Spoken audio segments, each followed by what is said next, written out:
खबर आपको बता दूं, जहां सुबह ड्रोन अटैक को नाकाम किया गया है। विवेक, 4:20 पर कई ड्रोन से अटैक किए गए थे। बिल्कुल, कई ड्रोन से निशाना बनाने की कोशिश की गई थी। जम्मू में सुबह ड्रोन अटैक किया गया, लेकिन जो 20 अपडेट के बाद 21वां अपडेट है वो हम आपको बता रहे हैं कि ये अटैक करने की कोशिश की गई थी सुबह सुबह और 4:10 के आसपास की टाइमिंग थी जब ये ड्रोन अटैक जम्मू में किया गया, लेकिन इस हमले को भी निरस्त कर दिया गया है।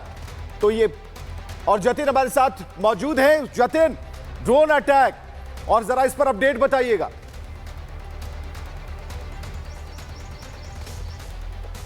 से न्यूट्रलाइज किया गया और हवा में ही मार गिराया गया, और यही कारण है कि भारत का जो एयर डिफेंस सिस्टम है वो कितना मजबूत है। और पिछले 24 घंटे में आप उसकी तस्दीक भी कर चुके हैं कि किस तरीके से S-400 ने अपनी महारत दिखाई और पाकिस्तान की नापाक जो साजिश है उसको कहीं ना कहीं जमीन पे लाकर खड़ा कर दिया। आप अभी चीन का भी जिक्र कर रहे थे कि वो क्यों शांत है। उसके पीछे सबसे बड़ी वजह यह है कि पाकिस्तान के जितने भी वेपन्स है उनका जो एयर डिफेंस सिस्टम है वो किससे लिया, वो चीन से लिया। और पिछले 24 घंटे में पाकिस्तान के एयर डिफेंस सिस्टम की हालत आप समझ सकते हैं कि 5 शहरों में जो सिस्टम लगे थे उसको भारत ने पूरे तरीके से नेस्तो नाबूद कर दिया। तो आखिरकार चीन अगर बोलेगा तो क्या बोलेगा, उसने किस तरीके की सप्लाई पाकिस्तान को दी, जो वेपन्स दी, उसकी क्या तस्वीर है वो आप अपने हिसाब से समझ सकते हो। और इसको लेकर चाहे वो सोशल मीडिया हो, तमाम जो पैनलिस्ट हैं वो चर्चा भी कर रहे हैं कि आखिरकार चीन जो डिफेंस सिस्टम के नाम पर अपनी मजबूती दिखाता है उसका हाल पाकिस्तान खुद ही फील कर रहा है। लेकिन पाकिस्तान की जब हम बात करते हैं तो पाकिस्तान लगातार हमारे रिहायशी इलाकों को टारगेट करने की कोशिश कर रहा है, लेकिन भारत इतना सशस्त्र है, भारत की सेना इतनी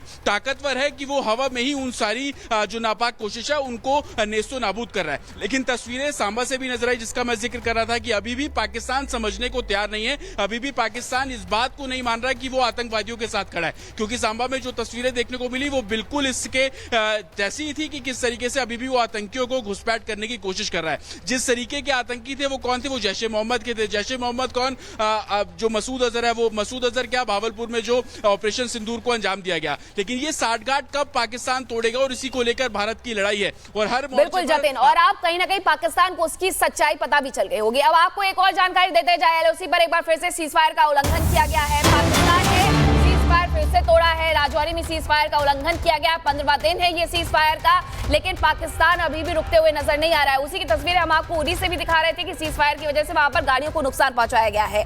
LOC पर कई जगह पर हालांकि सीजफायर के उल्लंघन की खबरें हैं और पाकिस्तान ने राजौरी में सीजफायर का ये उल्लंघन किया है। उसके अलावा और भी कई शहर है जहां पर ये सीजफायर का उल्लंघन किया गया है।